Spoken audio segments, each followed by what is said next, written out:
हमारे बिहार में एक कहावत है कि जब बिच्छू का मंत्र ना आता हो तो सांप के बिल में हाथ नहीं डाला जाता। हमेशा से लॉरेंस बिश्नोई ने ये क्लियर कर दिया है कि जो भी सलमान खान का नजदीकी होगा हम उसको मार देंगे। तो भाई पप्पू यादव को सलमान खान से विशेष कोई मतलब था नहीं, तो उड़ता हुआ तीर उन्होंने अपने ऊपर ले लिया। आपको क्या लगता है सलमान खान माफी क्यों नहीं मांग लेते थे बिश्नोई समाज? भाई नवाबीगिरी खत्म हो जाएगी। अगर 90 के दशक में 7 लाख कश्मीरी पंडित कश्मीर से भगा दिए थे उस वक्त, अगर 100 हिंदू भी सही तरह से लॉरेंस बिश्नोई की तरह जाग गया होता तो आज उनको पलायन करने की जरूरत नहीं पड़ती। वहां से पलायन हुआ, उसका कारण यही था कि हम ये सोचते थे हमें कानून बचाएगा, हमें प्रशासन बचाएगा, हमें संविधान बचाएगा। कोई नहीं बचाएगा, यहाँ अपना कृष्ण खुद बनना पड़ता है। जिस दिन सनातन धर्म में ढंग से 10 हिंदू भी जाग गया लॉरेंस बिश्नोई की तरह, उस दिन एक दिन में हमारे देश से सभी कचरा साफ हो जाएगा। लॉरेंस बिश्नोई के गैंग के एक आदमी ने आज पप्पू यादव को संपर्क किया और उनको धमकी दी कि कहा कि हम कर्म और कांड दोनों करना जानते हैं। उसके बाद से पप्पू यादव गृह मंत्रालय पहुंचे, वहां कह रहे कि हमको सिक्योरिटी बढ़ा दो हमारी। तो भाई हमारे बिहार में एक कहावत है कि जब बिच्छू का मंत्र ना आता हो तो सांप के बिल में हाथ नहीं डाला जाता। और ये बात बोलने से पहले मुझे नहीं लगता पप्पू यादव सोचे थे कि 20 मिनट में आधे घंटे में वो क्या कर सकते। उन्होंने लॉरेंस बिश्नोई को खुलेआम चुनौती दे दी और उसी का हर्जाना आज भुगतना पड़ रहा है। तो इसमें मुझे नहीं लगता है कि कहीं कोई गलती है। अब जैसी करनी वैसी भरनी, उनको तो कोई मतलब था नहीं। और मुझे ऐसा लग रहा है पप्पू यादव के बारे में आप पूछ रहे हैं हमसे क्योंकि आप एक पत्रकार हैं, उससे ज़्यादा मुझे नहीं लगता है। वो एक कहते हैं ना कुएं का मेढक, वो कुएं भर में रहता है, तो वो उसका कुआं है। बिहार के बाहर पप्पू यादव को कोई ढंग से जानता भी नहीं। वो प्रसिद्धि पाने के चक्कर में उड़ता हुआ तीर अपने ऊपर लॉरेंस बिश्नोई को धमकी देके ले लिया है। उन्होंने कहा भी था कि जब ये बाबा सिद्दीकी का मर्डर हुआ था उसके बाद उन्होंने कहा था कि हमको 48 घंटे दीजिए, लॉरेंस बिश्नोई की पूरी गैंग को खत्म कर देंगे। यही तो बात है ना, जो कहते हैं जब तक अपने कुआं को ये मेढक है ना, उसको कुआं ही अपना पूरा संसार लगता है। उसको ऐसा लगता है कि बिहार में जैसा माहौल है पूरे देश में भी ऐसा है। भाई उसको सोचना चाहिए जिसने सिद्धू मूसेवाले जैसे बड़े सिंगर को मार दिया, जिसने बाबा सिद्दीकी जिसको कहीं ना कहीं बॉलीवुड का गॉडफादर भी कहा जाता है उसको मार दिया, जिसने सलमान खान को जो बिग बी कहा जाता है उसको खुलेआम धमकी दे रखी है। डर के माहौल में वो जीवित है बेचारा, ना उगल पा रहा है ना निगल पा रहा है। इन सबको देखने के बाद अगर पप्पू यादव जी ने इतना बड़ा बयान दिया, और मुझे लगता है कि इससे बड़ी मूर्खता वाली बात और कोई नहीं होगी, मुझे नहीं लगता है। आपको क्या लगता है सलमान खान माफी क्यों नहीं मांग लेते थे बिश्नोई समाज? भाई नवाबीगिरी खत्म हो जाएगी।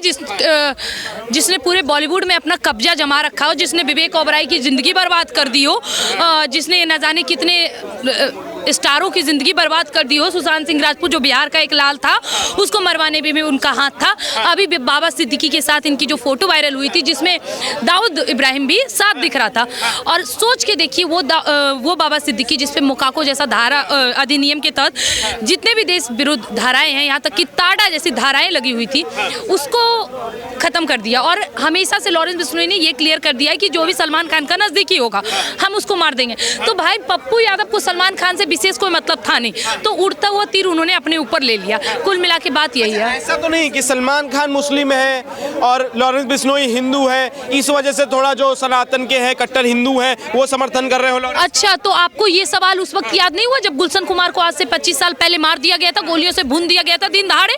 आपको उस वक्त याद नहीं आया जब सुशांत सिंह राजपूत को मार दिया गया था? आपको उस वक्त याद नहीं आया जब विवेक ओबराय की जिंदगी बर्बाद कर दी गई थी? आपको उस वक्त ये समझ में नहीं आया जब फुटपाथ पर सो रहे लोगों को कुचल दिए जाते हैं सलमान खान की गाड़ी के द्वारा? आपको उस वक्त समझ में नहीं आया जब उस बिश्नोई समाज हिरन को अपने बच्चे की भांति छाती से दूध लगाकर पिलाता है, प्रेम करता है, उस हिरन को मारने वाला सलमान खान इतना अकड़ में कि वो माफी तक मांगना जरूरी नहीं समझता। भाई उनकी नवाबगिरी ना खत्म हो जाए, तो ये कहीं से भी सही नहीं है। मुझे ऐसा लगता है कि जिस प्रकार लॉरेंस बिश्नोई अपने काले हिरन के लिए इतना अग्रसर है, पूरे सनातन धर्म में भी काले हिरन को पूजा जाता है। सबको अपने हिरन के प्रति और खास करके अपनी गौ माता के प्रति लॉरेंस बिश्नोई के तरह और बिश्नोई समाज की तरह अग्रसर होना चाहिए, ताकि कोई भी हमारे देश में गौ हत्या जैसी गतिविधियां ना कर पाए। जिस तरह एक लॉरेंस बिश्नोई खड़ा हुआ हमारे देश में बिश्नोई समाज के लिए, उसी प्रकार अगर सनातन धर्म के 10 लड़के भी भटक कर युवा लॉरेंस बिश्नोई की तरह बन गए, एक दिन में इस देश का सारा कचरा जड़ से साफ हो जाएगा। देश के युवाओं को गैंगस्टर बनने की तरफ ले जाना चाह रही है? बिल्कुल भी नहीं। और गैंगस्टर आप उनको बोल कैसे सकते हैं? गैंगस्टर आप बोलिए ना, दाऊद को बोलिए ना गैंगस्टर, आतंकवादी बोलिए ना उसको। आप लॉरेंस बिश्नोई को गैंगस्टर कैसे बोल रहे हैं? किस हिसाब से बोल रहे हैं? साबरमती में जेल में बंद है ना 10 साल। हाँ, तो उस पे मुकदमाएं चल रही है भाई, वो खुद जेल से नहीं निकलना चाहता, वो सजा काट चुका है। वो कहता है भाई हमको जेल से बाहर नहीं जाना। जिसने 9 साल जेल खट रखा हो, जिसकी प्रेमिका को मार दिया गया हो, उसको मोह माया नहीं होता है सर, उसमें किसी भी प्रकार का मोह माया नहीं है। वो कहता है भाई हमें छोड़ दो, हमको जेल में ही खुशी मिलता है। और जो भी उस पर धाराएं लगी है, जो भी मुकदमाएं लगी हैं, उन सब पे बात चल रही है, सारे काम हो रहे हैं। और लॉरेंस बिश्नोई ने अभी तक जिसको भी मारा, चाहे आप सिद्धू मूसेवाला की बात करें, जिसपे सिख संप्रदाय के द्वारा माई भागा, जो कि उनकी सिख सरदारनी थी जिन्होंने मुगलों के खिलाफ लड़ाई की थी, उस पे आपत्तिजनक अपने गानों के दौरान टिप्पणी करने पर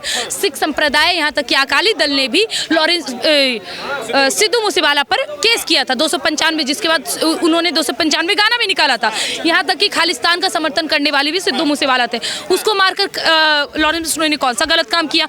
बाबा सिद्दीकी जिसपे मोकाको जैसे अधिनियम लगे हुए थे, जिसपे ताड़ा जैसे धारा लगाए थे, जो हमारे देश में रहते हैं, हमारे देश का खाते हैं और हमारे देश के विरुद्ध गतिविधियों जो करते हैं उनका समर्थन करते हैं, तो ऐसे लोगों को मार के लॉरेंस बिश्नोई ने कौन सी गलती की? संविधान कहाँ जाएगा फिर? अच्छा, संविधान कहाँ जाएगा?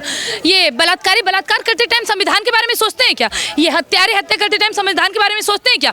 ये देश की संपत्ति जलाने टाइम संविधान के बारे में सोचते हैं क्या? वी वांट जस्टिस करके पूरे देश को जला देते हैं। अफजल हम शर्मिंदा है, तेरे कातिल जिंदा है बोल के अफजल को गुरु बताते हैं, जो हमारे देश में आतंकवादी घटनाएं करता है। ये संविधान के बारे में सोचते हैं क्या? इन लोगों के लिए भी कानून है, लेकिन होता क्या है, बलात्कारियों को 5000 रुपए और सिलाई मशीन देकर विदा कर दिया जाता है, ताकि हमारे देश में बलात्कार की क्रिया चलती रहे। हमारे देश में कानून है, व्यवस्था है, संविधान है, नियम है, लेकिन इसका पालन कोई नहीं करता। इसका पालन कौन करता है? जो इन लोगों को सजा देता है। हमारे देश में सभी अधिनियम है, सभी कानून है, तो हमारे देश में बलात्कार क्यों होते हैं? जिस प्रकार आज लॉरेंस बिश्नोई का डर पूरे समाज में बना है ना, उसी प्रकार का डर चाहिए, जिसकी वजह से हमारा सनातन धर्म सेफ होगा। ये कह रहे हैं कि लॉरेंस बिश्नोई ने एक सनातन धर्म का चोला ओढ़ लिया है, इस वजह से सनातन धर्म वाले उसको समर्थन कर रहे हैं, और कुछ बात नहीं है। तो मतलब आप दाऊद को अपना समर्थन दे सकते हैं और हमारे देश में 26/11 जैसी घटनाएं करवा सकते हैं, अफजल को आप गुरु बता सकते हैं, कसाब को अपना हीरो बता सकते हैं, देश में आतंकवादी घटनाएं जो करते हैं उनके समर्थन में आप खड़े हो सकते हैं, जय फिलिस्तीन का नारा लगा सकते हैं। तो हम अगर लॉरेंस को सही बता रहे हैं तो क्या गलत करें? और मैं बता दूं, जिस प्रकार आज लॉरेंस बिश्नोई कर रहा है ना, अगर 90 के दशक में 7 लाख कश्मीरी पंडित कश्मीर से भगा दिए थे उस वक्त, अगर 100 हिंदू भी सही तरह से लॉरेंस बिश्नोई की तरह जाग गया होता, तो आज उनको पलायन करने की जरूरत नहीं पड़ती। वहां से पलायन हुआ, उसका कारण यही था कि हम ये सोचते थे हमें कानून बचाएगा, हमें प्रशासन बचाएगा, हमें संविधान बचाएगा। कोई नहीं बचाएगा। यहाँ अपना द्रौपदी, अपना कृष्ण खुद बनना पड़ता है। लोग कह रहे हैं कि लॉरेंस बिश्नोई ना बॉलीवुड पे कब्जा करना चाह रहे थे। ये हिंदू और मुस्लिम के गैंगस्टर के बीच की लड़ाई है। देखिए, आप इस बात को कितना सही मानते गलत मानते मुझे नहीं पता। अगर ये लड़ाई है तो मैं इस लड़ाई को सिद्ध भी कर दूंगी जो हिंदू के पक्ष में बात आएगी। एक समय था जब हमारे देश में मुसलमानों का कहर बहुत गंदी तरह से हमारे बॉलीवुड पे भी छाया था, इसीलिए हमारे देश में once of a time in Mumbai, return और गैंग्स ऑफ, ऐसी बहुत सारी मूवी आती थी, हसीना पारकर जैसी मूवी आती थी, जो कहीं ना कहीं दाऊद को इनडायरेक्टली प्रमोट करती थी और सनातन के लोग उसको देखने जाते थे।